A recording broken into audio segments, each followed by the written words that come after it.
በየትኛው ስሞ ማውራት እንዳለብን እንወስንና እዚህ እጄ ላይ ለሚመለከተው ሁሉ የሚል አንድ ወረቀት አለ። አባ ገብረስላሴ ተፈሪ ስራ ሊቀ አርድእት ይላል። እዚህ ጋር ደግሞ ያለው ሻምበል በርሄ ይላል። እኔ አሁን ለምሳሌ ከአንድ ክላስ ላይ ከ60 እስከ 70 ሳስተምር ይቀር ስፈትን ግን 168 ተማሪ ነው የቆጠሩኝ። አንዳውት ማን ነው የፈተና ወረቀት።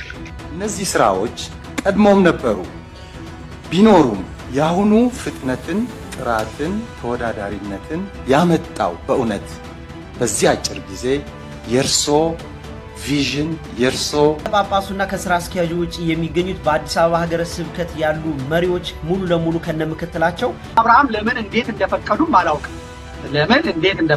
አላውቅም። አባ ገብረ ኪዳን በጣም ወዳቸው አባቴ ናቸው። ምን ሊጠቀሙባቸው ስኳዶች እንደፈለጉም አላውቅም።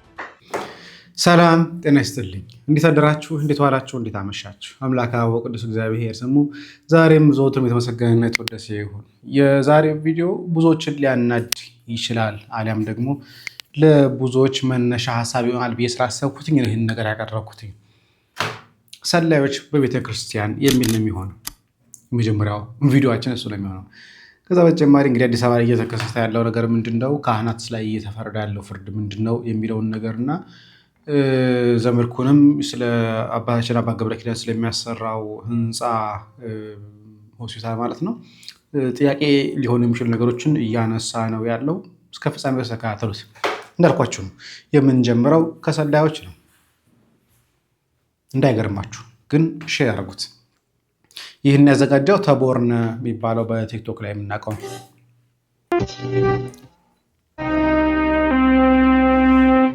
የግንቦት 20 በዓል ከዚህ ከመቀሌ ነው እየተላለፈ ያለው። እዚህ አጠገቤ ትልቅ ታሪክ ያላቸው አጋይ ይገኛሉ። መጀመሪያ ወደ እሳቸው ከመሄዴ በፊት በየትኛው ስሞ ማውራት እንዳለብን እንወስንና ዲጄ ላይ ለሚመለከተው ሁሉ የሚል አንድ ወረቀት አለ። አባ ገብረስላሴ ተፈሪ ስራ ሊቀ አርድእት ይላል። አባ ገብረስላሴ ተፈሪ ሊቀ አርድእት፣ ይሄ ማለት በገዳማት ላይ ያለ አንድ የክብር ማዕረግ ነው። በእርግጥ አገልግሎት ያለው ማዕረግ ነው። እዚህ ጋር ደግሞ ያለው ሻምበል በርሄ ይላል። በሻምበልነቱ እንቀጥል ወይስ በመናኝነቱ? ሁሉም የኔ ነው። ሻምበል ብባልም የራሴ ነው። አባ ገብረስላሴ ብባልም የራሴ ነው። ሌላም አለ። ቄሽም እባላለሁ፣ ቄስ መሪም እባላለሁ። ያው የተሰጠኝ ስም ያው የትግል ስም ስለሆነ አባ መባልም ቀሺ ማለት ቄስ መባልም ደግሞ ሻምበል መባልም ሶስቱም የትግል ስም ነው፣ የክህነት ስም አይደለም። ገዳም ውስጥ ገብቶ በቤተክርስቲያን ስም ማገልገል መቀደስ፣ በቅስና ማገልገል መቀደስ፣ እነኚህ ሁሉ የትግል አንዱ ስልቶች እንጂ የቅስና የክህነት ጉዳይ አይደለም። ያለው ያልኩት ስሟቸው ሁሉም የኔ ነው። ስለሳቸው ሳጠና እንዴት ወደ ዋልድባ ገዳም እንደገቡ በጣም የሚገርም ታሪክ ነው ያላቸውና ለማስታወስ ያህል ገዳም ከመግባቱ በፊት ማሰልጠኛ ነው መጀመሪያ የገቡት። በዚህ ወቅት እርሶ ለስለላ እንደታጩ አያውቁም፣ በኋላም አላወቁም ነበር። በቃ እስከሚሄድ ድረስ አላውቅም። እዛ ቦታ ሄድ ሲባል ነው ያወቅኩት። ማለት ስልጠና ተሰጥቶኛል። ለሁለት ወር ያህል ስልጠና ተሰጥቶኛል። ሌሎች ጓደኞችም ነበሩ። ወደ 14 ታጋዮች ነበር እና በተናጠል ይሄን ነው የምንሰነጥለው። ያው ሁለት ወር ያህል ስልጠና እንደተሰጠኝ አውቃለሁ። አጠቃላይ የመረጃ ወይ የስለላ ጀነራል የሆነ ስራ እንዳለ ስልጠና ተሰጥቶናል። ቀጥታ ዋልድባ ትሄዳለህ የሚል ግን የሰማሁት የመጨረሻው ጊዜ ከማይኩሕሉ ወይ ከሽመልባ 2 ኪሎ የሚሆኑ ማለት 2 ኪሎ በግምት ነው 2 ኪሎ ሊሆን ይችላል። ሽምብራ የተቆላ ሽምብራና ጥብቆና ጥምጥም ተሰርቶ ጥብቆ አበጀድድ ተሰርቶ ከአንድ ገበሬ ሽመልባ ወስደው ይሄን ይዘህ በዚህ አድርገህ ቀጥታ በዚህ አድርገህ ትሄዳለህ ተብዬ ስነገር ብቻ ነው ያወቅኩት። እንግዲህ እዚህ ማሰልጠኛ ቦታ ላይ ነው ዋልድባ ገዳም ገብተው ለ7 ዓመት ለ8 ዓመት ይቅርታ ለ8 ዓመት የስለላ ስራ እንዲሰሩ የተመደቡት።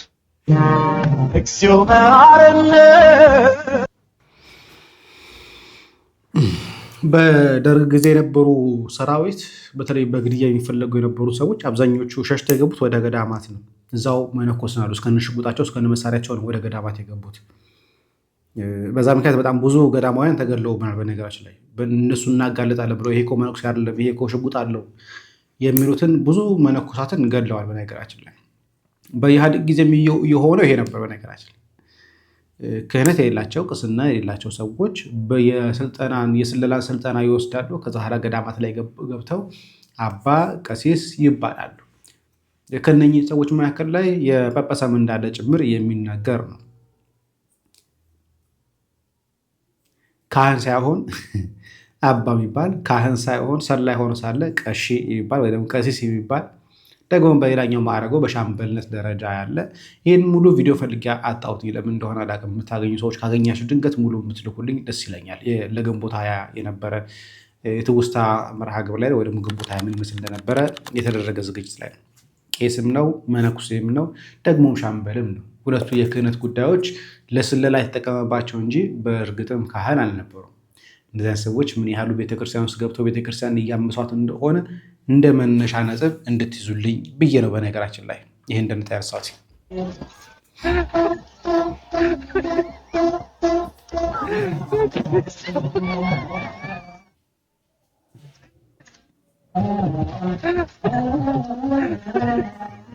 ሰይጣን ካንተ መቼ እንደዚያ ሰዎችን ሌሎችም ጭምር እያየሁኝ ነበረ። ቴኳንዶ የሚመስል የክብር አመታት ሲመቱ የነበሩ ሰዎች እንዲህ አይነት ሰዎችን እየገረፉ ማስወጣት ነው።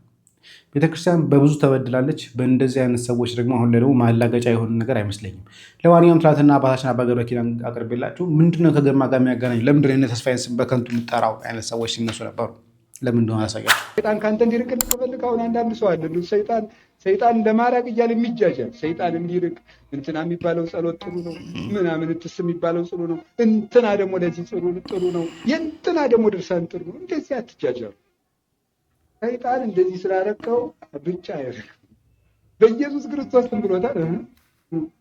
ጳውሎስ በሚሰብክለት በኢየሱስ ክርስቶስም ብሎታል። ለኢየሱስ እኔ አምሮ ለጳውሎስ እኔ አምሮ አንተ ምን ቤት ነህ?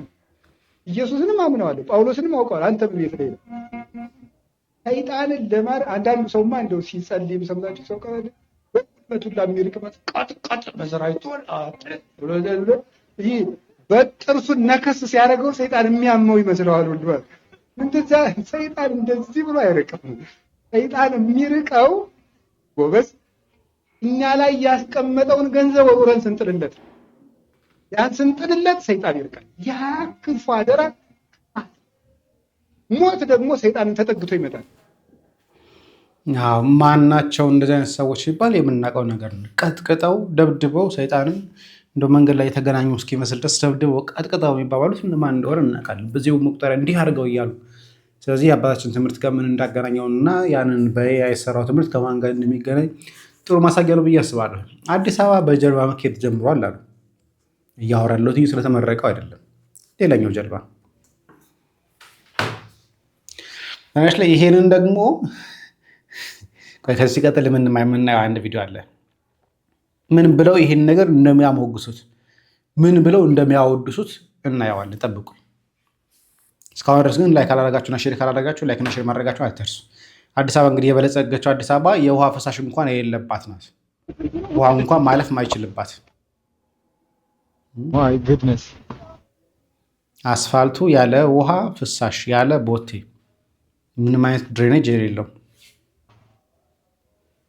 እስቲ እንደ ሰዓት እንዳልፈጅባችሁ ይሄን አብራ ስራዎች ቀድሞም ነበሩ ቢኖሩም የአሁኑ ፍጥነትን፣ ጥራትን፣ ተወዳዳሪነትን ያመጣው በእውነት በዚህ አጭር ጊዜ የእርሶ ቪዥን፣ የእርሶ አፈጻጸም፣ የእርሶ ማበረታታት ነውና እሱ ብቻ ሳይሆን የእግዚአብሔር ጣትም የሚሉት አለ ዲቫይን ኢንተርቬንሽን። ይሄ በታሪክ ታይቶ አይታወቅም። within 3-4 years እንዲህ አይነት ለውጦች መምጣታቸው ፕሮግራሙ እነዚህ ስራዎች ቀድሞም ነበሩ ቢኖሩም የአሁኑ ፍጥነትን፣ ጥራትን፣ ተወዳዳሪነትን ያመጣው በእውነት በዚህ አጭር ጊዜ የእርሶ ቪዥን፣ የእርሶ አፈጻጸም፣ የእርሶ ማበረታታት ነውና እሱ ብቻ ሳይሆን የእግዚአብሔር ጣትም የሚሉት አለ፣ ዲቫይን ኢንተርቬንሽን። ይሄ በታሪክ ታይቶ አይታወቅም። ውዝን ትሪ ያ እውነት ነው። ይሄ ታይቶም ተሰምቶም የማያውቅም። ያው ንግግሩ ይደጋገማል፣ ግን ቪዲዮ ግን እንዳያችሁት በጀልባ የሚያስኬድ መኪና የሚያንሳፍፍ ሆኗል። ወደ ሌላኛው እንግባ። ምርቃ እያያችሁት ነው። የመነኮሳት ጉዳይ በጣም ጭቅጭቅ እያስነሳ ነው ማህበራዊ ሚዲያ ላይ። እኔ የፈለግኩትኝ የመምህሩን ንግግር ነው። እኔ ማስተምራቸው ተማሪ ቁጥራቸውን አውቀዋለሁኝ፣ ግን እየተመረቁ ያሉት ግን ሌላ ናቸው ብለዋል። ታሳያቸው ምን ባልገባ እዚህ ኮሌጅ ነው ያሉ።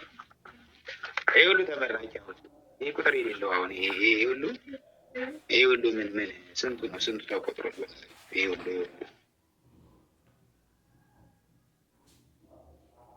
የህሊና እርካታ ይሰጣል እንዴ? ፕራይቬት ጀጅመንት ኢዝ ኮንሽንስ ቢባል አለበት የወይስ ትምህርት ይሄ ሁሉ አለ። ግን እዚህ ውስጥ የተማረው አይደለም በሙሉ።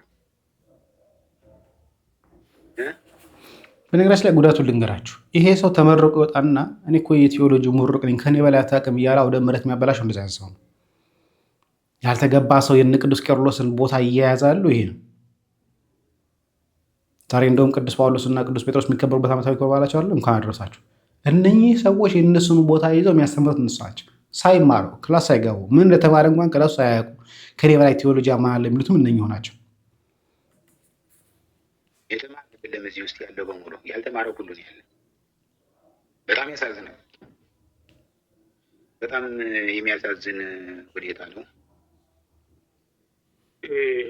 በዚህ ውስጥ ደግሞ የለፉ ተማሪዎች ደግሞ አሉ። ለፍተው ተምረው በትክክል ያገኛሉ። ግን በአንጻሩ ስናየው ደግሞ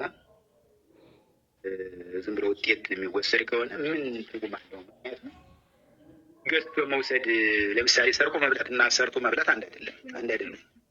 ሰርቶ መብላት ንጽህና አለው፣ ቅድስና አለው። ብትሰጠም ብትመጸውተው እግዚአብሔር ይቀበልሃል።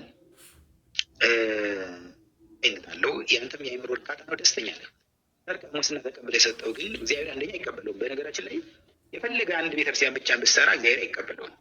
ወበቅባት አንስተ ይትቀበል ሲስማሪ ጸሎቲነ ከመ ይትሳለሙ ይላል ነብዩ ዳዊት መዝሙር 42 ላይ ወቅባት አንስተ ይትቀበል ሲ የኃጢአተኞችን ቅቤ እንዲሁም እነሱን ይቅር እንዳትላቸው ጸሎቴ በእነሱ ላይ ነው አለ። ስለዚህ ምንድን ነው የኃጢአተኞችን ቅቤ አልቀባም ማለት መስዋዕታቸውን ስጦታቸውን አልቀበልም ማለት ነው። እግዚአብሔር የሚታለል አምላክ ነው። እግዚአብሔር እውነተኛ ነው እና ኮሌጅ ዛሬ ለህሊናችሁ ለእግዚአብሔርና ለህሊናችሁ ሲያስቡ ሳትመረቁ ሳትማሩ ውጤት ዛሬ ወሰዳችኋላችሁ። እኔ በእጄ ያለ ሰው አለ በተለይ እንዲሁም ካልደበደቡ ብሎ ይሞክሩኛል፣ ደብድቦኛል ማለት ይቻላል። ሳይመረቅ እኔ ኖ ግሬድ ሰጥቼው ዛሬ ኮሌጅ ላይ ግን ተመርቆ አየሁትኝ። እንደዚህ ያሉ ስራዎች ይሰራሉ። ለማንኛውም ከባድ ነው። እንደዚህ ከሆነ ትምህርት አይደለም። ተምሮ ለፍቶ ሙቶ ድኖ ነው እንጂ ማግኘት በመስረቅ ከሆነማ ያሳዝናል። መመዝገብ አያስፈልግም እኮ እዚያው ገዝቶ መድ ነው። እንደዚህ ከሆነ ኮሌጁን ብሎ መስጠት አለበት። ለምን ይለፋል? ሬጅስትራሮች ለምን በምዝገባ አይጨናነቃሉ? ዝም ብሎ እንደሚሸጥ ከሆነ ብሎ እንኩ ውሰዱ ማለት ከሆነ ወረቀት ነው ትምህርት የተፈለገው።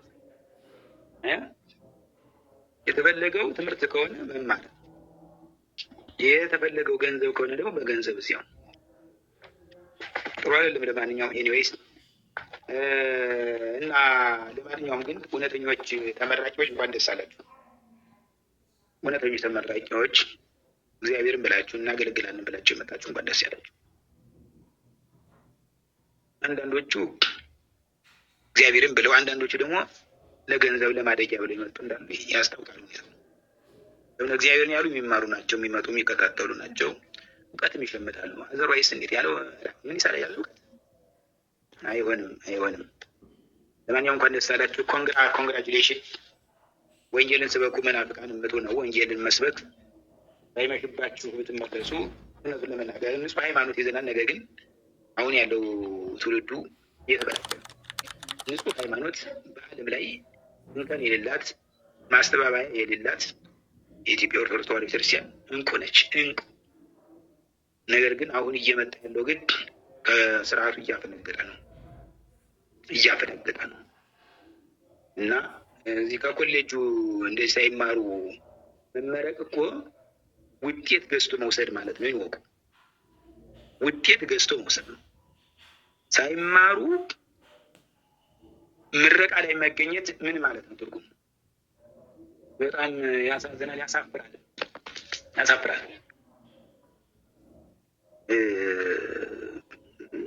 እኔ አሁን ለምሳሌ ከአንድ ክላስ ላይ ከ60 እስከ 70 ሳስተምር የቀረው ያውም አይደለም ወይ 60 ግን ስፈትን ግን 168 ተማሪ ነው የቆጠሩኝ። ማነው የፈተና ወረቀት 168 ተማሪ አድርገኝ ነው የሰጠው ከአንድ ክላስ ላይ። ይሄ ማለት ከመቶ ምናምን በላይ ተማሪዎች ክላስ አቴንድ የሚያደርጉ አይደሉ?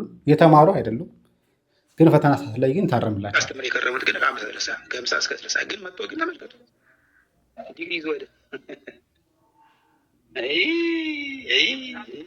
ጳጳሱና ከስራ አስኪያጁ ውጪ የሚገኙት በአዲስ አበባ። ስለዚህ እነኚህ ሰዎች ተመርቀው መድረክ ይይዛሉ። እነኚህ ሰዎች ተመርቀው ቢሮ ይገባሉ። እነኚህ ሰዎች ተመርቀው ኃላፊ ይሆናሉ። ከዛ በኋላ ቤተክርስቲያን እንዴት ሊጫወቱባት እንደሚችሉ ደግሞ መገመት ቀላል አይደለም። እነሱ መድረክ ላይ ያልተማሩትን ትምህርት ሲቀባጥሩ መናፍቃን እንዴት አድርገው ቆራርጠው ሊያጠፉት እንደሚችሉ ትልቅ ማሳያ ነው። የአሕዛብ መቀለጃ የምንሆነው የዛን ጊዜ ነው። እሱም ብቻ አይደለም። ታዲያ ጥሩ ውሳኔ እየተወሰነ ነው። አንዳንድ እንቅስቃሴዎች ጥሩ እየታዩ ነው በሀገረ ስብከቱ ላይ። እንስማ። ጳጳሱና ከስራ አስኪያጁ ውጪ የሚገኙት በአዲስ አበባ ሀገረ ስብከት ያሉ መሪዎች ሙሉ ለሙሉ ከነምክትላቸው ተነስተዋል። ሰሞኑን በተደረገ ዝውውር በተነሳ እሳት የአዲስ አበባ ሀገረ ስብከት ፋይሎች መገላበጥ ተችሏል። በዛም እንግዲህ እድገት ቅጥርና ዝውውርን አስመልክቶ በሙስና በዝምድና በመተዋወቅ እና ደግሞ በመቀራረብ በተለያዩ አተልካሻ ምክንያቶች መሆኑ በማስረጃ የተረጋገጠ ሲሆን ብፁዕ አቡነ ሕርያቆስና ስራ አስኪያጃቸው እንግዲህ ሌሎቹ ላይ የማጣራት ስራ እንዲሰራ አሁን ስማቸውን መዘረዝርላችሁ ግን ሙሉ ለሙሉ ኃላፊነታቸው እንዲነሱ ተደርገዋል ማለት ነው። መጋቢ አላፋት ማሙዬ ሽፈራው ከነምክትላቸው፣ ሊቀ ሕሩያን ባዩ ተዘራ ከነምክትላቸው፣ ሊቀ ጉባኤ አባ ኃይሉ እንዳለ እና ምክትላቸው፣ ሊቀ ሕሩያን አስናቀ ሸዋዬ ከነምክትላቸው፣ መጋቢ ስብሐት አብይ ዘለቀ፣ መልአከ ገነት ሙሴ ዘነበ። ከዚህም ጋር ተያይዞ ስማቸው ያልተጠቀሱ እንዳሉና አሁንም አጣሪው ኮሚቴው የሚወስነው ውሳኔ ተመልክቶ የማቀርብላችሁ አዳዲስ መረጃ ይሆናል። እግዚአብሔር ይመስገን። እግዚአብሔር ቤቱን ያጽዳ። አድርሱት ለሁሉም። ያው እንግዲህ እየተነሳሱ ነው። አንዳንድ ቦታ ላይ ትልልቅ ስራዎች እየተሰሩ እንደሆነ እየሰማን ያለ ነው።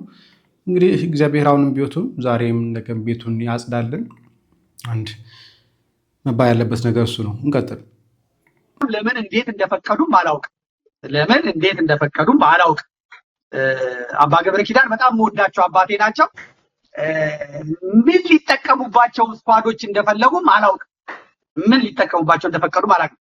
አቡነ አብርሃምም ዝም ብለዋል። አቡነ አብርሃም አሩሲ ናቸው። አባቴን አሩሲን የቀበርኩት ምናምን። ስለዚህ ምስራቅ ጎጃም መርጦ ለማርያም ይሁኑ ከቅባት ጋር ምናምን ይኑራቸው የማውቀው ነገር የለም። ግን ደግሞ አሁን የምዕራብ ጎጃም እና የሰሜን ጎጃም ሀገረ ስብከት ሊቀ ጳጳስ ናቸው። ነገር ግን አባ ገብረ ኪዳን ከጎንደር መጥተው ባህር ዳር ላይ ሆስፒታል ሊሰሩ ነው። በጣም ደስ ይላል።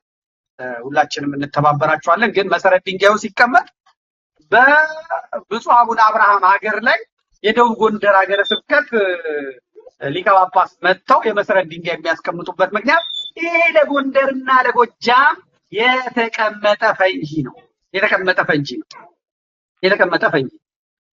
ፓትርያርኩ በሌሉበት እንኳን የመሰረት ድንጋይ ሲቀመጥ ፓትርያርኩ ይጠራሉ። የሀገረ ስብከቱ ሊቀ ጳጳስ ነው እዛ ቦታ ላይ የሚጠራው እንጂ የሌላ ሀገረ ስብከት ሊቀ ጳጳስ የሰሜን ጎንደር ሀገረ ስብከት ሊቀ ጳጳስ መጥቶ ባህር ዳር ላይ የመሰረት ድንጋይ ማስቀመጥ ይሄ እኔ አሁን እንዲህ ነው ብዬ የተቀደሰውን ዓላማ ማፍረስ አልፈልግም።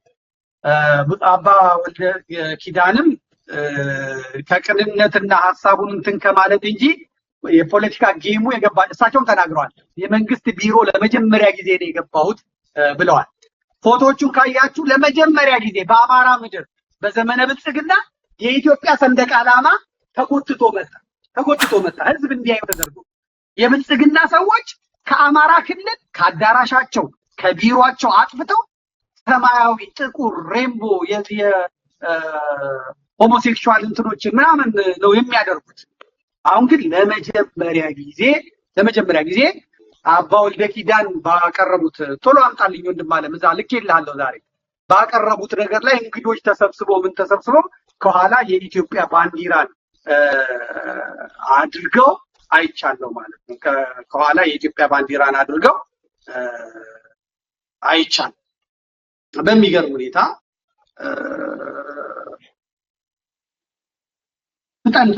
ፍጠን አንተ ዛሬ ፈጣኑ እንጂ ልኬልሃለሁ። ተመልከቱ።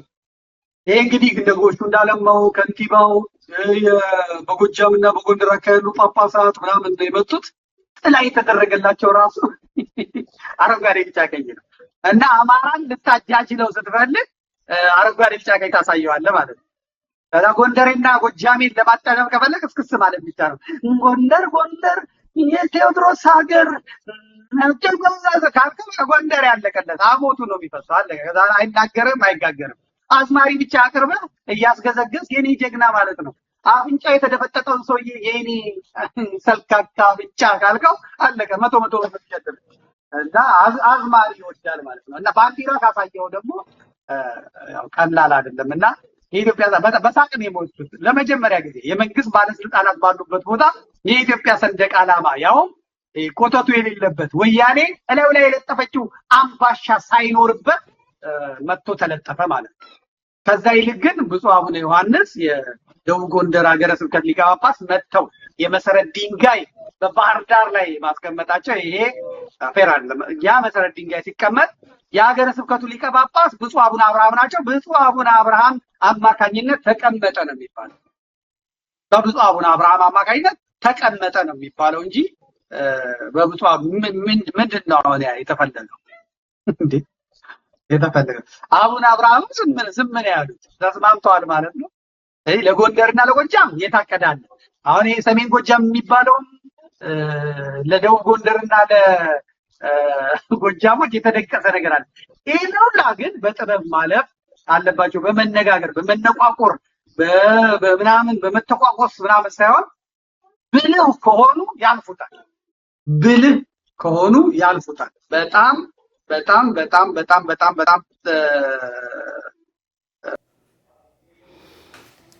እንግዲህ የአባታችን ጉዳይ ሌሎችም ሀሳቦች ሲነሱ ነበረ። በጣም ጸያፍ የሆኑ ደስ የማያሰኙ ስድቦችም ጭምር በፌስቡክ እያነበብን ነበረ።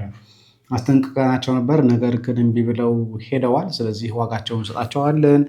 በፖለቲካ ውስጥ በመግባታቸው ምክንያት ከዚህ በኋላ ከጠላቶቻችን ጎን ነው የምናያቸው የሚሉ አይነት ማስፈራሪያዎችና ዛቻዎች በጣም ብዙ ነበሩ። እውነት ለመነጋገር የዘመድኩን ሀሳብ ለምን የሀገሪቱ ሊቀ ጳጳስ የሀገረ ስብከት ሊቀ ጳጳስ ለምን መሰረት ድንጋይ አላስቀመጡም? ለምንድን ነው ለሀገረ ስብከት ሊቀ ጳጳስ ይሄ ነገር የሚያስቀምጠው? ስለዚህ እሳቸው ያላወቁት የተሰራ ሴራ አለ የሚል ነገር ነው ያለው። እርግጠኛ መሆን በነዚህ አይነት ጉዳይ ላይ ሆኖ መናገር ሊከብደኝ ይችላል። ማቀው ነገር ሳይለ አሊያም ደግሞ ፖለቲክስ ውስጥ ለማይገባኝ ሊሆን ይችላል። የሆነ አባታችን አባ ገብረ ኪዳን ያሰቡት ነገር ወርቃማ ነገር ነው። ምንም ጥርጥር የለው። ዛሬም ነገም የምንደግፈው ሀሳብ ጭምር ነው። በጣም ትልቅ ነገር እንጠብቃለን ከሳቸው። በጣም ብዙ ነገር እንደሚሰሩ ተስፋ እናደርጋለን። እርግጥ ነው የማናቃቸው ሴራዎች እየተሰሩባቸው ሊሆን ይችላል፣ እየታሰበባቸው ሊሆን ይችላል። ገዳም ውስጥ ገብተው መጀመሪያ ላይ እንዳየነው ገዳም ውስጥ ገብተው መሰለል የቻሉ ሰዎች አባቶቻችንን በሚያውቁትም በማያውቁትም ትብታብ ውስጥ ማስገባት ላይ ከብዳቸው ይችላል፣ ቀላል ሊሆን ይችላል። በዛን ሰዓት ላይ በዛን ወቅት ላይ ከኢህአዴግ ሀገሪቷን ከመቆጣጠሩ በፊት ገብተው ለ8 ዓመት ገዳም ውስጥ ገብተው የምንኩስና ማዕረግን የቅስና ማዕረግን ተቀብለው እንደፈለጉ ሲሆኑ የነበሩ ሰዎች አሁን ላይ ይህን ተጽዕኖ ማሳደር ያቅታቸዋል የሚል እምነት የለኝም። ይህም ፖለቲካ ፓርቲ ብልጽግና የሚባለውም ይሄን ነገር አለማድረጉ እስካሁን ድረስ እርግጠኛ ስላልሆነ ማለት ነው። ምናልባት እሱም ቀደም ብሎ ያስገባቸው ወደ ምንኩስና ወደ ቦታ ያሳያቸው ሰዎች ሊኖሩ ይችላሉ። ከቀድሞ ጀምሮ ሲሰሩት የነበሩ አናውቀውም። ወይ ነው ምን ሊሆን እንደሚችል ምን ሊፈጠር እንደሚችል አናውቅም። መድኃኔዓለም ሀገራችንን ቤተክርስቲያናችንን የሚጠብቅልን እንጂ ከዛ ውጭ ማለት የምንችለው ነገር አለ ብዬ አላስብም። ዛሬ በጣም አጠር ያለ ቪዲዮ ያቀረብኩላችሁ ወቅታዊ ነገሮች ስለሌሉ ነው። ወቅታዊ ነገሮች ሲኖሩ ግን የመመለስ ነው የሚሆነው። ሰላም እግዚአብሔር ከእኔም ከእናንተ ጋር ይሁን። ቸር ቆዩልኝ። እንዴት ጆይን እናርግ የሚለውን ነገር ጠይቃችሁኛል። እዚህ ጋር እንደምትመለከቱት ጆይን የምትላለች እሷን ስትነኳት ወደዚህ ይመጣላችኋል። እናንተ የፈለጋችሁትን $5 $10 እያለ የሚቀጥላለ። ስለዚህ $10ን ጆይን ማድረግ ብትፈልጉ ትነኩታላችሁ። የዛን ጊዜ የሚጠይቃችሁ የክሬዲት ካርድ ምናምን ነገር ይጠይቃቸዋል። አድ ክሬዲት ካርድ የሚል አለ። ስለዚህ የዛን ጊዜ ባይ ትሉታላችሁ። ይሄ ክሬዲት ካርድ ፎርሙን ትሞላላችሁ። የት እንዳላችሁ ከሞላችሁ በኋላ ሴቭ ካርድ የሚለውን ስትነኩት ቀጥታ ሜምበርሺፕ ጆይን እንዳደረጋችሁ ይነግራችኋል ማለት ነው።